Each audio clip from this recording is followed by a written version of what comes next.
ಬಂಧುಗಳೇ, ಜೈ ಭೀಮ್. ಚಮರಂ ಚಾನೆಲ್ಗೆ ನಿಮಗೆಲ್ಲರೂ ಸ್ವಾಗತ. ನಾನಿವತ್ತು ಎಸ್ಸಿ ಮೀಸಲಾತಿ ಬಗ್ಗೆ ಮಾತಾಡಕೊಟ್ಟಿದ್ದೀನಿ, ಒಳ ಮೀಸಲಾತಿ ಬಗ್ಗೆ ಮತ್ತು ಎಸ್ಸಿ ಬ್ಯಾಕ್ಲಾಗ್ ಹುದ್ದೆಗಳ ಕತೆ ಏನಾಯ್ತು ಅನ್ನೋದ್ರ ಬಗ್ಗೆ ಚರ್ಚೆ ಮಾಡೋಣ ಇವತ್ತು.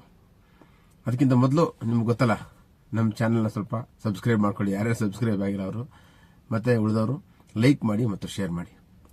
ಬಹಳ ಇಂಪಾರ್ಟೆಂಟ್ ವಿಷಯ. ಬಂಧುಗಳೇ, ನಿಮ್ಗೆ ಗೊತ್ತಿದೆ, ಕಳೆದ ಒಂದೂವರೆ ವರ್ಷದಿಂದ ಒಳ ಮೀಸಲಾತಿಯ ಹೋರಾಟ ತುಂಬಾ ತೀವ್ರಗತಿಯಲ್ಲಿ ನಡೀತು.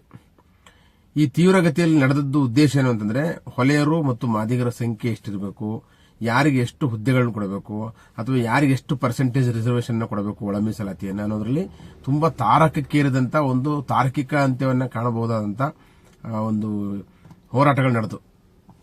ಸೊ ಈ ಹೋರಾಟಗಳ ಫಲಿತವಾಗಿ ಕಡೆಗೂ ಒಂದು ಹೊಸ ಆಯೋಗ ನೇಮಕ ಆಯಿತು. ಆ ಆಯೋಗದ ಮುಖಾಂತರ ಮತ್ತೆ ಡಿಸ್ಪ್ಯಾರಿಟಿಗಳು ಕ್ರಿಯೇಟ್ ಆಯಿತು ಅಂತೇಳಿ ಆ ಆಯೋಗವನ್ನು ಮೀರಿ ಮತ್ತೆ ಸಮಾಜ ಕಲ್ಯಾಣ ಇಲಾಖೆ ಮುಖಾಂತರ ಒಂದು ಸೂತ್ರ ಬಂತು.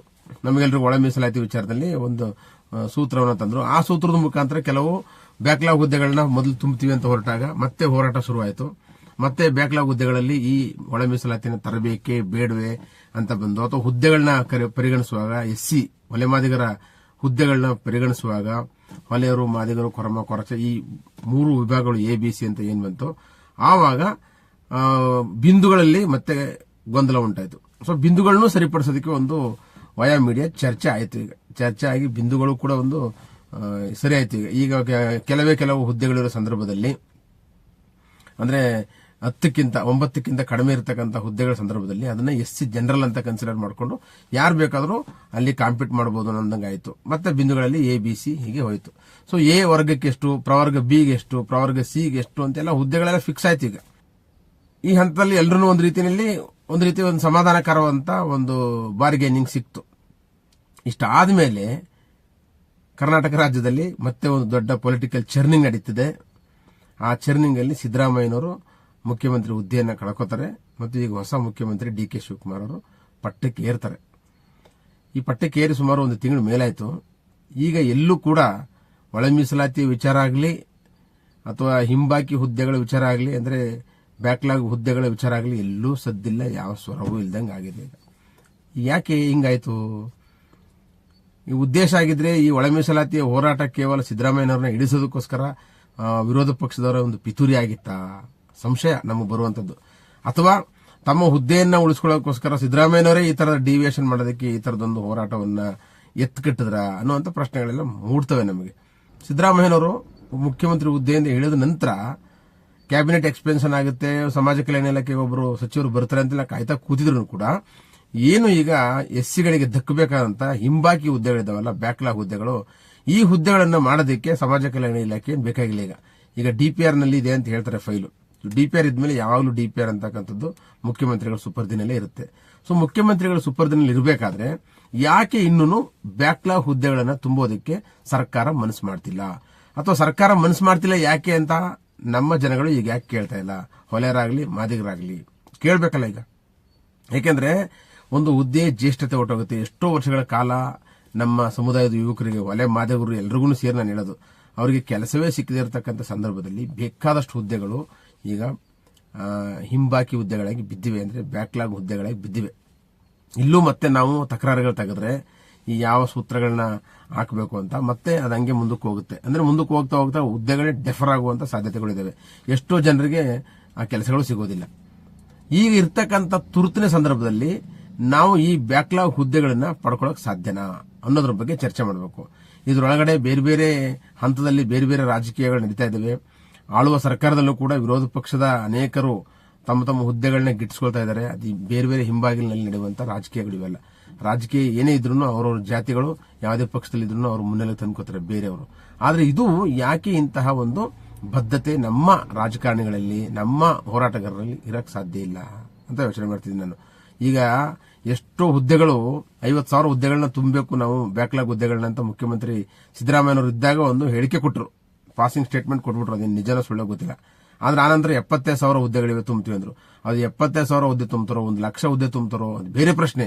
ಆದ್ರೆ ಈಗ ದಲಿತರ ಮೂಗ್ಗೆ ತುಪ್ಪ ಸೋರ್ಕೊಂಡೇ ಇರ್ತೀರಾ ತುಪ್ಪ ಸೋರ್ಕೊಂಡ್ರೆ ರಾಜಕಾರಣ ಮಾಡ್ತೀರಾ, ಅಥವಾ ದಲಿತರ ಹೆಸರು ಹೇಳ್ಕೊಂಡು ಬಂದಂತ ಕಾಂಗ್ರೆಸ್ ಸರ್ಕಾರ ಆಗಿರ್ಬೋದು, ಅಥವಾ ದಲಿತರನ್ನ ಎತ್ತಿ ಕಟ್ಟಿ ತಾನು ರಾಜಕೀಯ ಮಾಡಬೇಕು ಅನ್ನುವಂಥ ಬಿಜೆಪಿ ಸರ್ಕಾರ ಆಗಿರ್ಬೋದು, ಅಥವಾ ತನ್ನ ಅನುಕೂಲಕ್ಕೆ ತಕ್ಕದಂಗೆ ಪಕ್ಷವನ್ನ ಬಳಸಿಕೊಳ್ಳುವಂತ ಅಥವಾ ರಾಜಕೀಯವನ್ನ ಬಳಸಿಕೊಳ್ಳುವಂತ ಜೆಡಿಎಸ್ ಇರ್ಬೋದು, ಇವ್ರು 3 ಜನರೇ ತಮ್ಮ ನಡುವೆ ಅಧಿಕಾರ ಹಂಚಿಕೆ ಮಾಡಿಕೊಂಡು ಅದ್ರ ಮಧ್ಯದಲ್ಲಿ ದಲಿತರನ್ನ ದಾಳ ಮಾಡ್ಕೊಂಡಿದ್ದೀರಲ್ಲ, ಈ ದಲಿತರಿಗೆ ಕಲ್ಪಿಸಬೇಕಾದಂತ ಸಾಂವಿಧಾನಿಕ ಹಕ್ಕುಗಳನ್ನ ಕಲ್ಪಿಸಕ್ಕೆ ನಿಮಗೆ ಯಾಕೆ ಸಾಧ್ಯ ಆಗಿಲ್ಲ? ಇನ್ನು ಎಷ್ಟು ದಿನ ನಾವು ಈ ಬ್ಯಾಕ್ಲಾಗ್ ಹುದ್ದೆಗಳಿಗೋಸ್ಕರ ಕಾಯಬೇಕು? ಬ್ಯಾಕ್ಲಾಗ್ ಹುದ್ದೆಗಳನ್ನ ತುಂಬಿದ ನಂತರವೇ ಹೊಸ ಹುದ್ದೆಗಳಿಗೆ ನೇಮಕಾತಿ ನಡೀಬೇಕು. ಈಗ ನಾವು ಹೊಸ ನೇಮಕಾತಿ ನಡೆದೋಗ್ಲಿ ಅನ್ನುವಂತ ಒಂದು ಒತ್ತಡ ಇದೆ. ಆದ್ರೆ ಈಗ ನೇಮಕಾತಿ ನಡೆಯಕ್ಕಿಂತ ಮೊದಲು ಬ್ಯಾಕ್ಲಾಗ್ ಹುದ್ದೆಗಳನ್ನು ತುಂಬಿದ್ರೆ ಮಾತ್ರವೇ ಅದಕ್ಕೆ ನ್ಯಾಯ ಸಿಕ್ಕೋದು. ಇಲ್ಲ ಅಂದ್ರೆ ಆ ಒಂದು ಜ್ಯೇಷ್ಠತೆ ಅಥವಾ ಸೀನಿಯಾರಿಟಿ ಅಂತ ಏನು ಕರಿತೀವಿ ಅದು ಸಿಗೋದಿಲ್ಲ. ಒಂದು ಹುದ್ದೆಗಳಲ್ಲಿ ಸೀನಿಯಾರಿಟಿ ಅಂತಕ್ಕಂಥದ್ದು ದಲಿತ ಸಮುದಾಯಕ್ಕೆ ಅಂದ್ರೆ ಒಲೆ ಮಾದರಿ ಇಬ್ಬರಿಗೂ ಹೇಳೋದು ಅದು ಎಷ್ಟು ಮುಖ್ಯ ಆಗುತ್ತೆ ಅನ್ನೋದು ನಿಮಗೆ ಖಂಡಿತವಾಗ್ಲೂ ನಿಮ್ಮ ಅಂದಾಜಿಗೆ ಸಿಕ್ಕಿರಲ್ಲ. ಇಲ್ಲದೆ ಹೋದ್ರೆ ಯಾರ್ಯಾರೋ ಸಣ್ಣ ಪುಟ್ಟವರೆಲ್ಲ ನಿಮ್ಮ ಮೇಲೆ ಹೋಗಿ ಕೂತಿರ್ತಾರೆ ನಿಮ್ಮ ಅಧಿಕಾರಿಗಳಾಗಿ.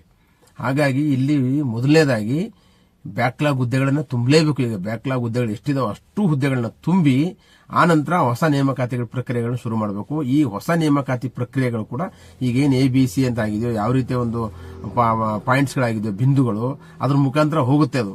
ಆದ್ರೆ ಅದಕ್ಕಿಂತ ಮೊದಲು ತಕ್ಷಣಕ್ಕೆ ನಮ್ಮೆಲ್ಲ ಹೋರಾಟಗಾರರ ಆಗ್ರಹ, ನಮ್ಮ ಜನರ ಹಿತಾಸಕ್ತಿಯಿಂದಾಗಿ ಮತ್ತು ನಮ್ಮ ಯುವಕರು ಈಗಾಗಲೇ ವಯಸ್ಸನ್ನ ಮೀರುವಂತ ಎಷ್ಟೋ ಜನ ಲಕ್ಷಾಂತರ ಯುವಕರು ಒಂದು ಕೆಲಸ ಸಿಗುತ್ತೆ ಅಂತ ಬಕಪಕ್ಷಿಗಳ ತರ ಕಾಯ್ಕೊಂಡು ಕೂತಿದಾರಲ್ಲ, ಅವರಿಗೆ ಬೇಕಾದಷ್ಟು ಹುದ್ದೆಗಳು ತೆರವಾಗಿ ಬಿದ್ದಿವೆ.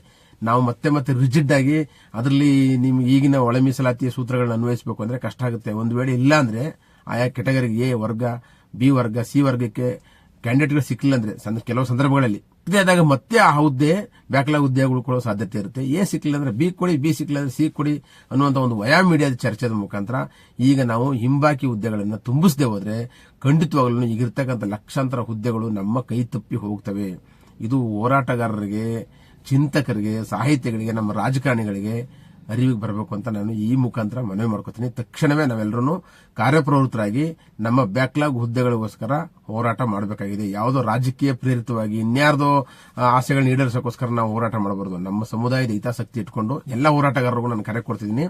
ಸಮುದಾಯದ ಹಿತಾಸಕ್ತಿ ಇಟ್ಕೊಂಡು ಬನ್ನಿ. ನಿಮ್ಮ ರಾಜಕೀಯ ಗೈನಿಂಗ್ಸ್ಗಳಿಗೋಸ್ಕರ ಅಥವಾ ನಿಮ್ಮ ಮಾಸ್ಟರ್ಸ್ಗಳನ್ನ ತೃಪ್ತಿಪಡಿಸೋದಕ್ಕೋಸ್ಕರ ಹೋರಾಟಕ್ಕೆ ಬರಬೇಡಿ. ಇಲ್ಲಿ ಅನೇಕ ಹೋರಾಟಗಳು ತಮ್ಮ ಮಾಸ್ಟರ್ಸ್ಗಳನ್ನ ತೃಪ್ತಿಪಡಿಸೋದಕ್ಕೋಸ್ಕರ, ತಮ್ಮ ಮಾಸ್ಟರ್ ಹೇಳಿದಂಗೆ ಕೇಳೋಕ್ಕೋಸ್ಕರ ಅಥವಾ ತಮ್ಮ ರಾಜಕೀಯ ಒಂದು ಬಲವರ್ಧನೆಗೋಸ್ಕರ, ಗೇನಿಂಗ್ಗಳಿಗೋಸ್ಕರ ಹೋರಾಟಗಳು ನಡೀತಾ ಇವೆ. ಅದಕ್ಕೋಸ್ಕರ ಫಲಪ್ರದ ಆಗ್ತಾ ಇಲ್ಲ ಅವು. ಆದ್ರೆ ನಾವು ಸಮುದಾಯ ಪ್ರಜ್ಞೆ ಇಟ್ಕೊಂಡು ಹೋರಾಟ ರೂಪಿಸಿದ್ರೆ ಖಂಡಿತವಾಗ್ಲೂ ಈಗ ಎಲ್ಲಾ ಸರ್ಕಾರ ಬಂದ್ರು, ಯಾವುದೇ ಸರ್ಕಾರ ಬರಲಿ, ಅವರ ಅಧಿಕಾರಕ್ಕೋಸ್ಕರ ನಾವು ದಾಳಗಳಾಗಬಾರದು. ಯಾವುದೇ ಸರ್ಕಾರದಲ್ಲಿ ನಮ್ಮತನವನ್ನ ಪ್ರದರ್ಶನ ಮಾಡೋದು ಹೇಗೆ, ನಮ್ಮ ಸಮುದಾಯಕ್ಕೆ ಹಕ್ಕುಗಳನ್ನ ಕೊಡಿಸ್ಕೊಡೋದು ಹೇಗೆ ಅಂತ ನಾವು ಆಲೋಚನೆ ಮಾಡದೇ ಇದ್ರೆ ಸುಮ್ಮನೆ ನಾವು ಅಂಬೇಡ್ಕರ್ ಹೆಸರು, ಬುದ್ಧನ ಹೆಸರು, ಜಗಜೀವನ್ ರಾಮ್ ಹೆಸರು ಹೇಳ್ಕೊಂಡು ಮೋಸ ಮಾಡ್ತಿದೀವಿ ಅಂತ ಅನ್ಸುತ್ತೆ. ಹಾಗಾಗಿ ಕೂಡಲೇ ಈಗಿರ್ತಕ್ಕಂಥ ಲಕ್ಷಾಂತರ ಹುದ್ದೆಗಳನ್ನ ತುಂಬುವುದಕ್ಕೆ DPR ಮುಖ್ಯಮಂತ್ರಿಗಳ ಹತ್ರನೇ ಇರೋದ್ರಿಂದ ಈಗ ಒತ್ತಡವನ್ನ ಹಾಕಬೇಕಂತ ಪರಿಸ್ಥಿತಿ ಇದೆ. ದಯಮಾಡಿ ಹೋರಾಟಗಾರರು ಇದನ್ನ ತುಂಬಾ ಸೀರಿಯಸ್ ತಗೊಂಡು ಬ್ಯಾಕ್ಲಾಗ್ ಹುದ್ದೆಗಳನ್ನ ಮೊದಲು ತುಂಬಬೇಕು. ಈಗ ಆನಂತರ ಹೊಸ ನೇಮಕಾತಿಗಳಿಗೆ ಕಾಲ್ ಮಾಡಬೇಕು. ಕಾಲ್ ಮಾಡೋದಕ್ಕೆ ಪ್ರೆಷರ್ ಕೊಡಬೇಕು. ಈ ತರ ಪ್ರೆಷರ್ ಕೊಡಲಿಲ್ಲ ಅಂದ್ರೆ ನಾವು ಯಾವ ಸರ್ಕಾರಗಳು ನಮ್ಮನ್ನ ಪರಿಗಣಿಸೋದಿಲ್ಲ ಅಂತಕ್ಕಂಥದ್ದು ಮಾತ್ರ ಸತ್ಯ. ಹಾಗಾಗಿ ಈಗ ನಮ್ಮ ಹೋರಾಟ ಈ ಕಡೆಗೆ ಫಿಕ್ಸ್ ಆಗಬೇಕು.